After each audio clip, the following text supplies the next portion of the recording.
There we go. All right, let's trim this bad boy out. Okay. So I'm going with I manual used to go 5-speed. 5 years. Yeah, an engine like that, you would really want the 5 speeds. Yeah. It's a little early for 5 speeds, but it's letting us have it, so we're going to use it. Good thing to do is try and get second gear to be 60 miles an hour. I think that's pushing this engine a Is little that bit. is that accomplishable? It's iffy. It's close. I think that's pushing it a little bit. Otherwise, it would be solid in third. I have my third gear right about 75. No, sorry, right around 65. Yeah, I put that because your fifth gear for mine was only 139. Gotcha. So I have my spacing at 64. 64. Really short. I don't tend to like it that short, but It keeps you on boost though. that's true. I guess for an engine that small, I don't usually work with engines like this, so we'll try that. I mean, sorry, it's less going lower will keep you on boost after first gear, but you're gonna bog a lot Right. with this in first gear. Okay. Tire-wise, oh yeah, look at those. It's like a railroad car. That's not quite what we want. No, not exactly. Medium compound is what I'm hinting Yeah. at. It's what I think is a reasonable choice. It's not quite a sports car, but it's pretty sporty. I had to go down to 13 inches To get and any go width? on the wheel diameter to get a 205 front and back. What was your wheel diameter? Oh, you went higher. I was 205 55 R13, but it was 550 millimeters, which is how many inches? A bunch. Okay, there's 25, or there's 205 in the front and 205 in the rear. 21.653 inches. So. I don't think this car needs stagger. I didn't put it in. I had the rear end flared a little bit, and I used some offset there, but that was just. I can only offset the front. I wouldn't front's wider than the rears though. No. I might come back to that and put stagger in it if needed. We'll see. Okay. Brakes. I It's going was to be one thinking- piston.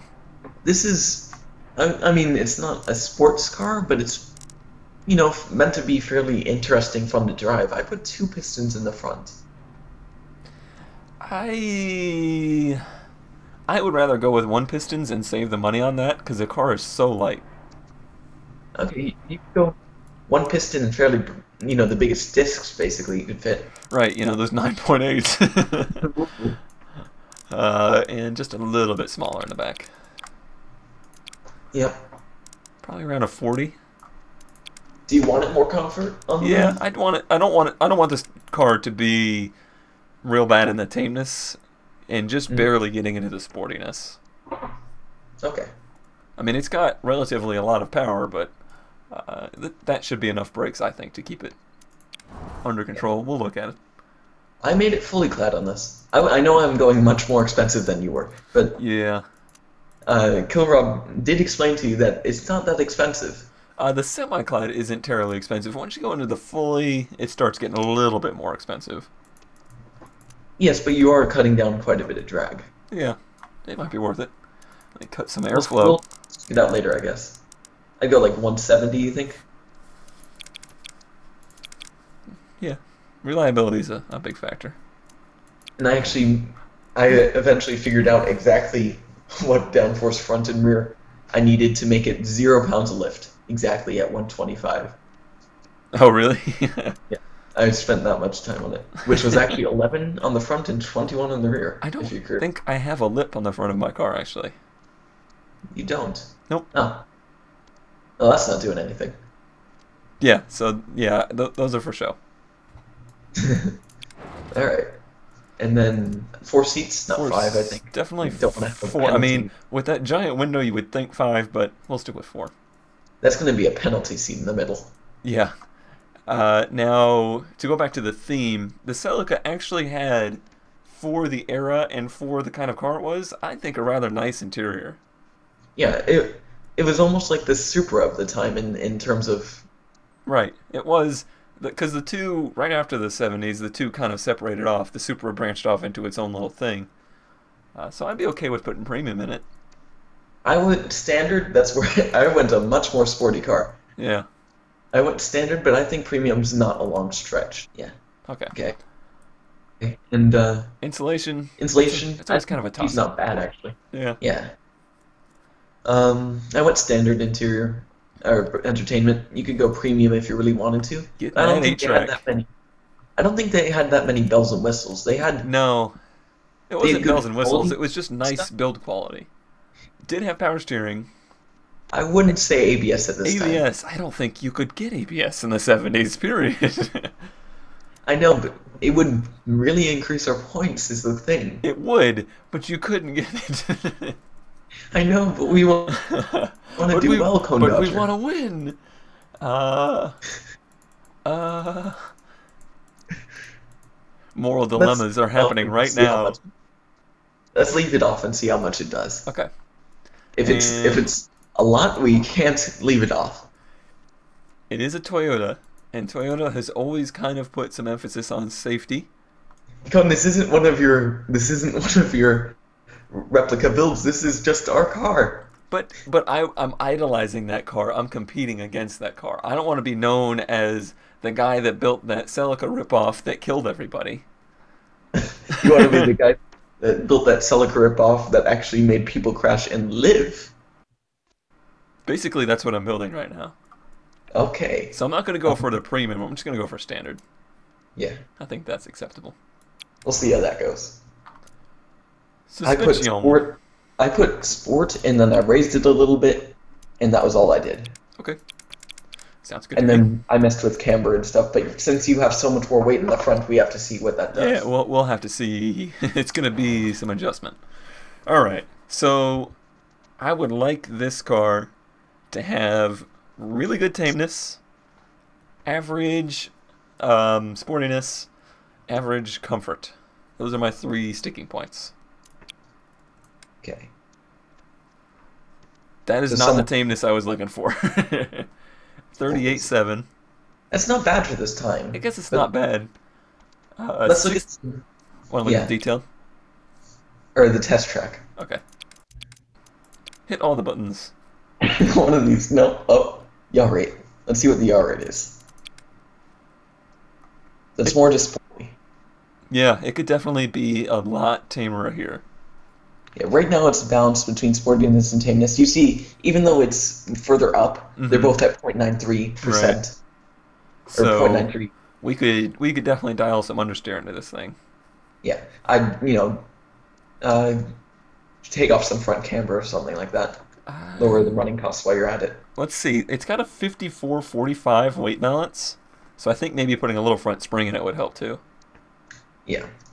I remember it actually had more rear spring in it than front. Oh yeah. There's something that's definitely kind of a bug. But it's sport mode. You should be sliding. It's sport mode, but sport to me also means faster on the track. Yeah, the closer you get to that, right on the edge of spinning out and going fast, the faster you are. Well, just balancing it out raised me up to 39.2. Yep. And if we look at the yaw, So It's- we just kind it's of want to coming get down. over, get over 40 for tameness, I'm guessing. yeah, that would be a comfortable number for me. And what about for sportiness? I really don't know. I don't really have a set number for that. I'm sitting at 16.6 right now. Mine was 22.2. I'd try to get close to 20 if we Okay. could. What do you think we could do to get there? The braking. Let's look at the braking. Hey, that's somewhat bad. It's somewhat bad. So maybe I will try the 2-piston in the front just to see what an improvement that is. I'd like to get below 120. I like that it gave me an improvement everywhere. Brought my Yes. tameness above 40. The prestige is the same basically. I Yeah. got more comfort, This, way more sportiness, way more safety. Well, same safety. Test track, and that got us to 121. yeah. 120 is 35 meters, which is respectable. Okay. Well, maybe I don't want to be respectable. Adjusting the pad type won't change your distance, though. Really? It won't. All it does, it's like changing the engagement point. I know, it was weird to me, too. That doesn't really read that way, but okay. It's like how sharp they bite into the Gotcha. caliper. I mean, that makes sense, but like I said, it just doesn't really read that way. No. There will be tooltips. Yeah, that will be very helpful. That quality did nothing. It did nothing. It helped, but it did not help the braking distance, which is confusing. That means that the tires were the limiting factor. Indeed. So you were going with sports. I'm not sure we need to. It's up to you on that one. It's really a minimal cost thing, so I'm just going to look what it does to the points. It's going to lower economy a bit. A very Not that little. bad. Yeah. And comfort barely dropped. I really don't see a negative there. I think it might be running costs. If you go to detail stats, And that's going to be service under... costs, it added bottom left. Oh, yes. So it added $50 a year. That's not terrible. That's not terrible. It apparently hurt a utility, but I'm not so sure how. And I'm not... It's red, but it's the same. Yeah, and off-road is a little bit worse, but who's taking this car off-road? It's a rally car, man. Rear-wheel drive, i4 Turbo 77 rally car. Do you want to check what happens if we go up on the suspension? On the platform suspension. The basic part. Going up to the double wishbone in the back? Or even the front, which one? I'm not a big fan of going double wishbone in the front. In the back, maybe. Let's just see what it does. Lots of green. Lots of green, lots of red. Reliability came down a little. Weight came up a little. Not a huge increase in cost. Pretty good increase in production units. 2 isn't that bad. That's like $16 per car. But one nice thing is it got our comfort over 20, which is something I was kind of looking at. Yeah. So now we're 45, 20, and 20. Mm-hmm. That's pretty good. Now, you have a good test track time around the airfield track. I'm going to run this one so we can see and compare. Yeah.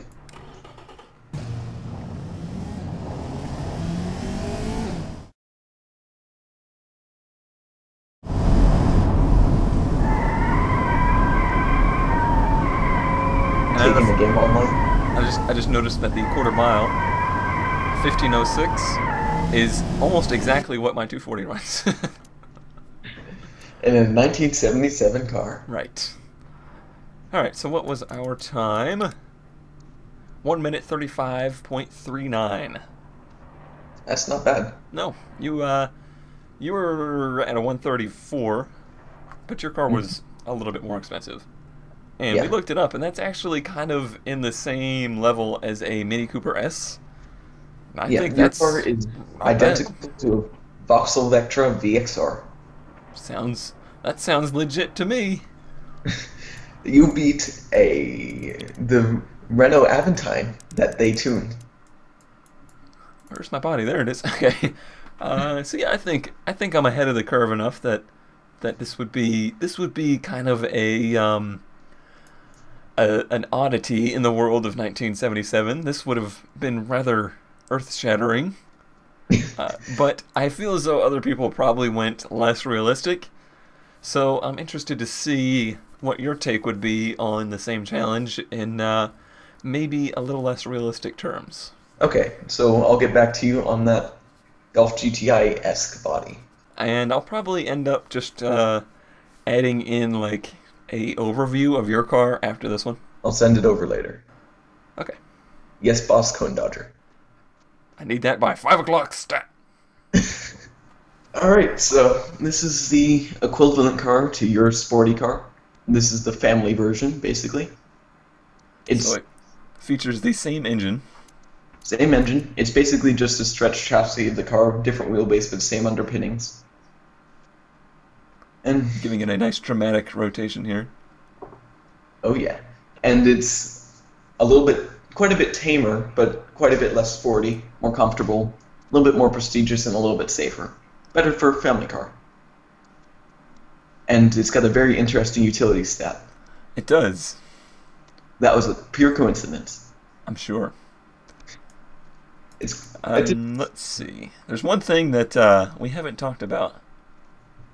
is there? Whose is faster? Oh, we already know that one. Oh man. 15.78. I got you beat so easy. I'm 300 pounds heavier, or 200 pounds. But that's not really what matters. What matters is which one is going to sell more. Overview. And we're not quite sure on that one. We're not. We have done the spreadsheet, which will kind of aid us in how to market the car. And there's a bunch of different categories. So which two categories did you say yours is probably aiming towards? I was thinking compact, maybe cheap to mid, somewhere around there, and maybe a little bit of hot hatch. Okay. And for mine, I was kind of aiming for that hot hatch and the mid sport, was it? Yeah, it's a bit small for mid sport, but it should still get some buyers from there. Right. So you were saying something about straddling many markets, and that's good. Right. We're straddling a bunch of markets. We're not really just focusing on one market with either of the cars. So although they're kind of competing with each other, hopefully they'll also just be like spreading the blanket across all the buyers. Yeah, so we should steal all the buyers from 5 or 6 different segments from everyone. Right. Hopefully. Hopefully. That's the theory anyway. Yeah, and yours is a little bit cheaper than mine, but it's more of a niche market, so we were thinking, not sure on whether or not it should be the same or similar price. Right. As of now, we have it worked out to be where yours is the same price as mine, but it has 400. Okay, yours is $1 cheaper, Yes. but it has 100,000 more maximum production. Yes, so each sale on your car will be a little bit more profitable, Right. but I have a 'Cause chance to sell more. You have a chance to sell more, but I don't really expect mine to sell as many, so I think that's the smart move. You have to sell 32,000 less. Right. Which is the way to go, I think, in any kind of sports car production. Yeah, I mean it's mass producible, but it's not really going to sell as much as a mass production family S car. Like, as popular as the Celica ever was, it was never as popular as, say, the Camry. So you can't match those production numbers, No. even if they are the same price range, which I think they should be. It'd be difficult to bring 4 people to school in a Celica. Only if you're bringing them to elementary school, really. Even then, That's you need true. to use the trunk. Alrighty, so my car, the Cabaret, and your car, the Cricket, will be going up for sale by next Monday, is the end of this competition. I'll record a little bit of a recap episode after that once the competition wraps up, and we'll kind of discuss how we did and what you think we can improve on. But thanks a lot for joining me for this journey. Anytime. Hopefully we don't fail miserably, but even if we do, it was fun and interesting along the way. That's the whole goal. And was probably the most complicated recording project I've ever undertaken. Yeah, well, maybe next time we'll find a mic from my computer. That would make it better.